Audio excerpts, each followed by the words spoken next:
Same on Karan Johar को ऐसा करते हुए शर्म आना चाहिए। किसका हुआ डबल एडिक्शन में बिग बॉस के घर से सफ़र खत्म? कौन हुआ सलमान खान से पहले करण जौहर के टारगेट पर?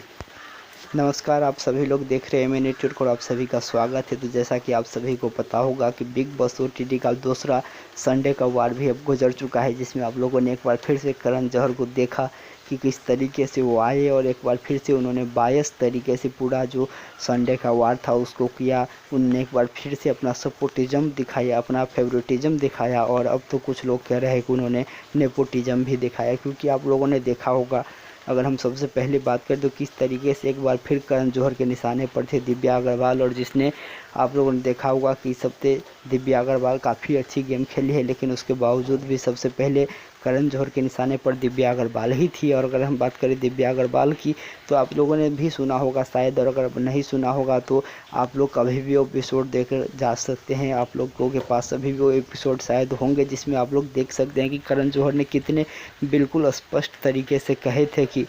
दिव्या अग्रवाल ने ये कहा है कि अगर भोजपुरी के साथ अगर हम बैठते हैं, यानी कि अक्षरा सिंह के साथ अगर हम बैठते हैं, अक्षरा सिंह के साथ हम उठते हैं, अक्षरा सिंह के साथ अगर हम समय बिताते हैं तो उससे जो है हमारा लेवल कम हो रहा है, हमारा स्टैंडर्ड कम हो रहा है। जिसके बाद पूरा हफ्ता उसी बात पर घर में हंगामा मचा रहा, लेकिन दिव्या अग्रवाल हमेशा से ये बात कहती रही कि उन्होंने इस तरीके की बातें कभी भी नहीं कही है। और एक बार फिर से जब दूसरी बार करण जौहर संडे का वाद लेकर आए तो ये मुद्दा सबसे पहले उठा और करण जौहर अपने बातों से यू टर्न हो गए। और करण जौहर किस तरीके से कहने लगे कि मैंने ये नहीं कहा था कि तुमने बोला है, मैंने ये कहा था कि मुझे ऐसा लगता है, और ये कह करके जो है पूरा मामला ही पलट दिया। तो जिस पर इतना बड़ा बिखेरा हुआ, जिस पर दिव्या अग्रवाल को नेगेटिव लिया गया पूरे घर में,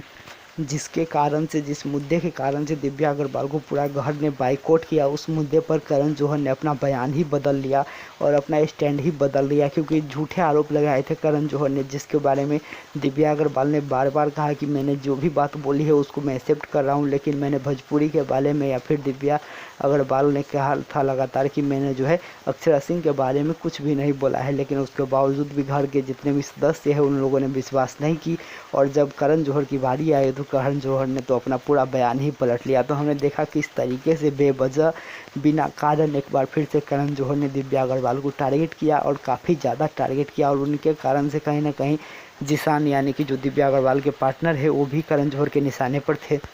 आप लोगों ने देखा होगा कि किस तरीके से वहाँ पर झगड़ा हुई थी अक्षरा सिंह और जिसान के बीच में, लेकिन जिस तरीके से करण जौहर ने इसमें गलत मतलब निकाले, जिसान के शब्द के जो है गलत अर्थ निकाल करके गलत तरीके से पेश करके जिसान खान को ही इस पूरे घटना का दोषी बता दिया, उनको जो है महिला विरोधी बता दिया, उनकी मानसिकता पर सवाल उठा दिए, उनके सोच पर सवाल उठा दिए। तो ये भी हमने देखा, क्योंकि आप लोगों को पता होगा कि जो अक्षरा सिंह है उसके जो रिव्यूज आ रहे हैं वो काफ़ी ज़्यादा निगेटिव रिव्यूज आ रहे हैं। आप लोगों ने देखा होगा कि अक्षरा सिंह के जो बिग बॉस में बर्ताव है उससे जो उनके फैंस है वो काफ़ी ज़्यादा नाराज़ है, क्योंकि लगातार कोई भी बात हो अक्षरा सिंह हमें जो है वुमेन कार्ड या फिर विक्टिम कार्ड खेलते हुए नजर आती है। इसीलिए करण जौहर ने अक्षरा सिंह का पूरा बचाव किया और पूरे मुद्दे जिस पर अक्षरा सिंह को काफ़ी ज़्यादा सुधारने की ज़रूरत थी, उस मुद्दा को अक्षरा सिंह ने पैसे हटा करके पूरा का पूरा जिसान खान पर डाल दिया गया। एक जो मेन पॉइंट थी जिसको करण जौहर ने बार बार हाईलाइट किया, और आप लोगों ने भी शायद उन दोनों के जो झगड़े हुए थे तब सुना हुआ कि जो जिसान है उन्होंने जो अक्षरा सिंह है उनको ये कहा था कि अब शुरू हो गया फिर से वुमेन कार्ड, लेकिन इस पर क्या करण जौहर ने कहा कि तुमने हर वुमेन को बोला कि वुमेन कार्ड खेलती है, और उन्होंने एक करके सभी को खड़ा करके वहाँ पर जितने भी लड़कियाँ थी एक बहुत ही ज़बरदस्त ड्रामा भी किया, और कहीं ना कहीं जिसान खान को वुमेन विरोधी, यानी कि जो महिला है महिला विरोधी बता दिया, और वुमेन के बारे में उन्होंने बहुत बड़ा स्टेटमेंट दिया है। इस तरीके के आरोप भी उन पर लगाए, जबकि अक्षरा सिंह को जिसान खान ने कहा था कि तुम्हारा जो वुमेन कार्ड है वो शुरू हो चुका है, तुम अब जो है वुमेन कार्ड खेलोगे, लेकिन उसके बावजूद भी किस तरीके से सारी बातों को तोड़ मरोड़ के करण जौहर ने रखा, ये सभी हमने बाखूबी देखा और काफ़ी अच्छी तरीके से समझा भी। और फिर सभी के बीच और इसके बाद हमने क्या देखा, एक बार फिर से करण जौहर का फेवरेटिज्म, करण जौहर का पसंदीदा, और आप लोगों ने पहले संडे का वार में भी देखा होगा कि किस तरीके से करण जौहर के प्रायोरिटी पर हमेशा से समिता सेठी रही है, और करण जौहर हमेशा समिता सेठी को हर विवाद में जो है क्लीन चिट देने में लगे हुए हैं। आज भी आप लोगों ने देखा होगा कि किस तरीके से हर मुद्दे पर समिता सेठी को करण जौहर ने क्लीन चिट दे दिया। और अगर हम बात करें समय की, तो आप लोगों ने किस तरीके से भी देखा भी होगा कि सबसे ज़्यादा बोलने का समय भी स्मिता सेठी को ही दिया गया, किसी को बोलने नहीं दिया गया। अगर कोई बोल रहा है उस बीच में अगर स्मिता सेठी कुछ बोलना चाहती है तो उनको जो है चुप करा करके करण जौहर सीधे स्मिता सेठी के पास गए हैं और स्मिता सेठी को पर्याप्त समय दिया गया बोलने का, अपनी बातें रखने का। और आप लोगों ने भी देखा होगा कि इस तरीके से जहाँ जहाँ पर गलती थी स्मिता सेठी, हाँ मेरे से गलती हुई, मैं माफ़ी मांगता हूँ कह करके पूरा मामला को वहाँ पर जो है दबाने की कोशिश की और उसमें करण जौहर भी उनको क्लीन चिट देते हुए नजर आए। और आप लोगों ने देखा होगा कि निशांत के साथ स्मिता सेठी का कितना बड़ा झगड़ा हुआ था, जिसमें स्मिता सेठी ने किस भाषा का प्रयोग किया था, किस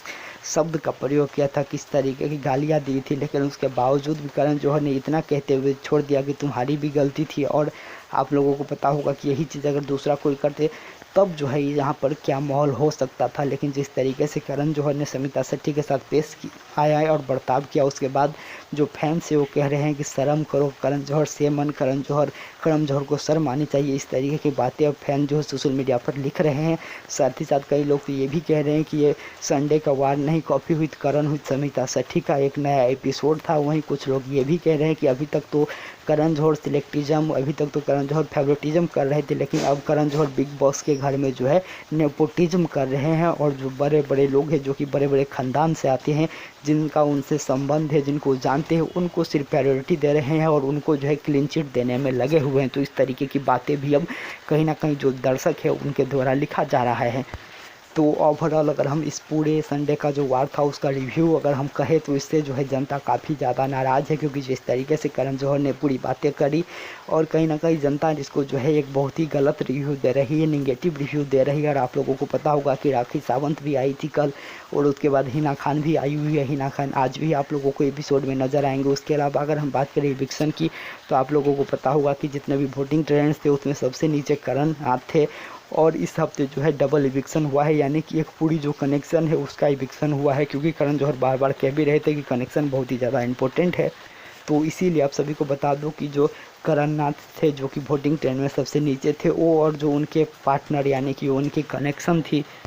रिधिमा पंडित, उन दोनों को जो है घर से बेघर होना पड़ा। उन दोनों का इविक्शन हो चुका है बिग बॉस OTT से। तो एक बार फिर से आप लोगों को बता दो कि करण और रिधिमा का इविक्शन बिग बॉस OTT से हो गया है और इसके पीछे का लॉजिक करण जौहर ने ये दिया कि जितने भी इंडिविजुअल कंटेस्टेंट हैं उन सभी की वोटिंग उनके जो कनेक्शन है उनके साथ ऐड की गई है और उसके आधार पर जिसका सबसे कम वोट है उसको जो है इविक्ट किया गया है। तो इस तरीके से करण और रिधिमा का जो सफ़र था बिग बॉस के OTT के घर में वो ख़त्म हो चुका है। और उसके बाद जो है आज आप लोग देखेंगे कि एक बार फिर से किस तरीके से हिना खान घर में आएगी और वो जो है अलग अलग टैक्स करते हुए नज़र आएगी, जिसके बारे में हम जो है अगले रिव्यूज़ में आपको बताएंगे, अगले वीडियोज़ में आपको बताएंगे। तो आज की इस वीडियो में इतना ही, लेकिन आप लोग कितना ज़्यादा सहमत है करण जौहर के होस्टिंग से? आप लोगों को करण जौहर की होस्टिंग कैसा लगता है ये कमेंट के जरिए ज़रूर बताइएगा। और बिग बॉस से जुड़ी हर छोटी बड़ी खबर के लिए बने रहिए हमारे साथ, जैसे ही अपडेट आएगी हम जरूर देंगे। तब तक चैनल को जरूर सब्सक्राइब कर दे, बेल आइकन का बटन जरूर प्रेस कर दे और वीडियो को ज़्यादा से ज़्यादा लाइक और शेयर जरूर करें। नमस्कार, धन्यवाद।